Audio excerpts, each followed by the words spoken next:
C'est l'heure de la revue de la presse et des médias israéliens ce matin sur Studio Kalita, relayé sur les ondes des radios juives parisiennes. Et ce matin encore, c'est la situation sanitaire mais aussi économique liée au coronavirus qui fait la manchette de l'ensemble des quotidiens israéliens. Le Israël Hayom parle de réunions dramatiques aujourd'hui du cabinet restreint de lutte contre le virus avec une mission prioritaire, prendre les mesures qui s'imposent pour freiner ce que l'on appelle déjà en Israël la seconde vague. Le journal avance le nombre de contaminés de ces 24 dernières heures, 621, et c'est un nombre en augmentation constante. Le ministère de la Santé envisage donc de proposer plusieurs mesures visant à limiter considérablement les allègements pris ces dernières semaines. Par exemple, les rassemblements dans les fêtes familiales comme les mariages ou bar mitzvah pourraient être à nouveau limités à 50 personnes. La présence sur les plages d'Israël devra être espacée.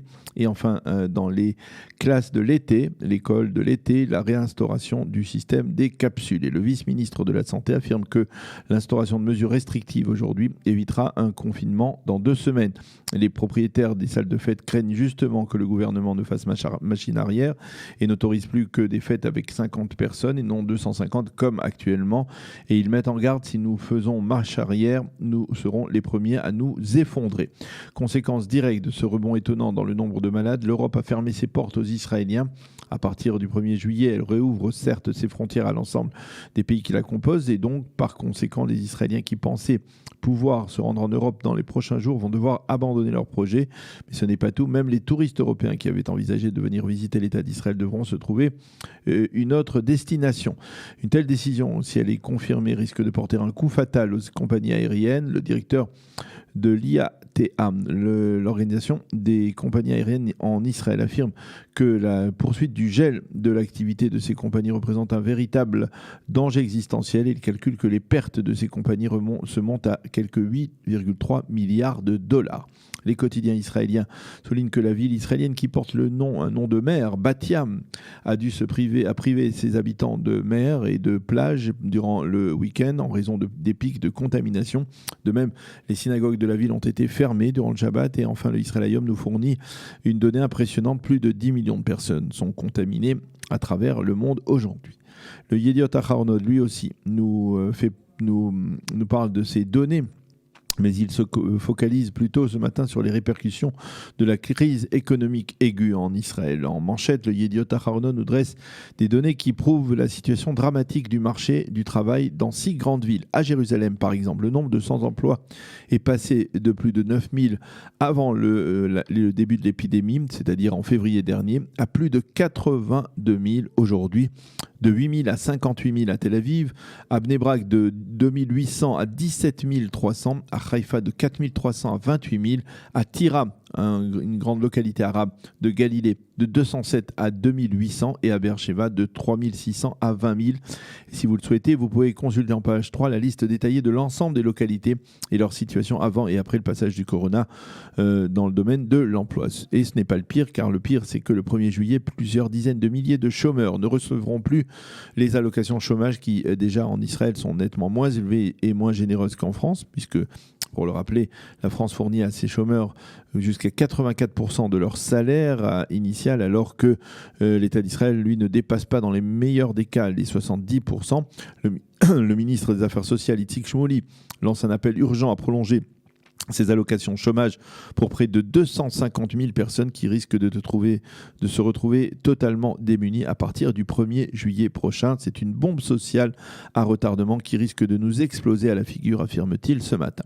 Au sein du Trésor, on veut encourager les chefs d'entreprise qui reprendront leurs ouvriers au travail, mais l'un des titres du Yediot Aharonot est particulièrement triste puisqu'il relate le décès de la plus jeune malade des suites du coronavirus. Elle s'appelait Anadi Nayef El-Mahoz. Elle avait 19 ans et seulement et habitait Ras El Hamoud dans la partie est de Jérusalem. Elle avait déjà, avant le virus, de nombreuses maladies chroniques comme de l'hypertension. Cela porte à 317 le nombre de décès recensés en Israël depuis le début de l'épidémie. Le Yediot Aharonot évoque également ce matin les appréhensions des étudiants israéliens qui eux aussi sont touchés par le chômage. Et le Yediot Aharonot fournit une donnée inquiétante. La moitié des étudiants israéliens vont devoir solliciter le soutien de leurs parents pour espérer aller de l'avant et poursuivre leurs études.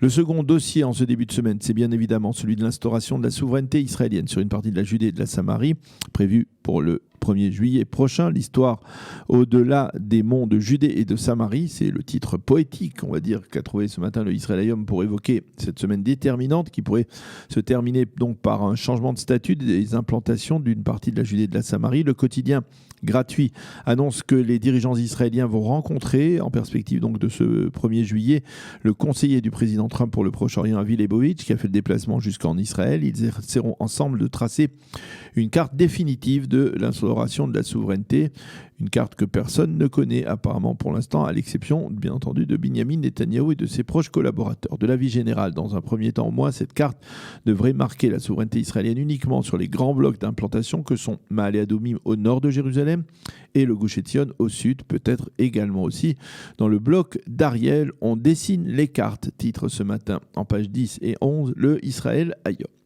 Les quotidiens israéliens reviennent également ce matin sur cette mystérieuse explosion qui s'est produite dans la nuit de jeudi à vendredi dans la région montagneuse de Al-Bouraz à l'ouest de Téhéran. Le Yediot explique à ses lecteurs qu'il s'agit d'une zone où des missiles balistiques iraniens sont soigneusement dissimulés.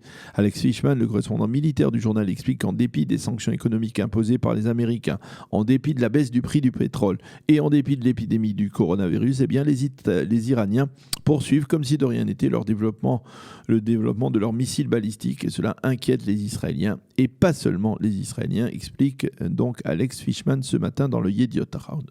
Plus près de nous, un nouveau regain de tension a été constaté dans le week-end dans le sud du pays. Le Hamas a tiré 2 roquettes en direction du territoire israélien, des roquettes qui n'ont pas fait de dégâts. Le Tsahal a riposté en bombardant des positions du mouvement terroriste. C'est un titre que l'on retrouve dans l'ensemble des quotidiens et dans les sites d'information. Mais en marge, les quotidiens israéliens se penchent en particulier ce matin sur la manifestation des drapeaux noirs hostiles au gouvernement qui s'est tenue vendredi devant la résidence du Premier ministre à Jérusalem. Parmi les manifestants, le général de réserve Amir Haskel.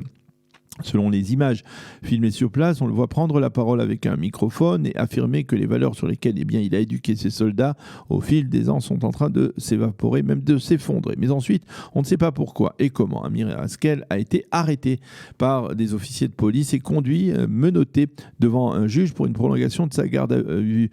La police a affirmé qu'il avait en fait bloqué la circulation avec 2 autres manifestants. Il faut consulter ce matin les sites d'information pour découvrir que finalement le général de réserve a été libéré durant la nuit par une juge. Les 2 manifestants également. Le Yediot Ahronoth consacre une partie de sa une à ces arrestations assez étonnantes et Ben Dror Yemini qualifie cette arrestation de mesure d'apeurement, de crainte, on va dire, dans l'esprit de Binyamin Netanyahou. C'est la peur de Binyamin Netanyahou face à ces manifestants, écrit Ben Dror Yemini. Et Nahum Barnea, lui, semble mettre cette arrestation sur le compte du nouveau ministre de la Sécurité intérieure, Amir Ohana, qui, on le sait, est très proche de Binyamin Netanyahou et qui, on l'a vu, lorsqu'il était ministre de la Justice, a adopté une attitude toujours très militante et ferme. Mais le Yediot Ahronoth mentionne en marge également le post particulièrement haineux rédigé par le chanteur israélien Ephraim Shamir durant le Shabbat, un post haineux contre le Premier ministre, contre son épouse et contre leur fils, un post qui utilise des termes particulièrement offensants et même scandaleux d'incitation au meurtre que nous ne pouvons pas reproduire tellement ils sont virulents contre le Premier ministre. Finalement, Shamir a retiré son poste, non sans avoir expliqué auparavant qu'il s'agissait là du texte d'une de ses chansons qu'il voulait soumettre à certains de ses amis. C'est la fin de cette revue de la presse et des médias israéliens ce matin sur Studio Kalita.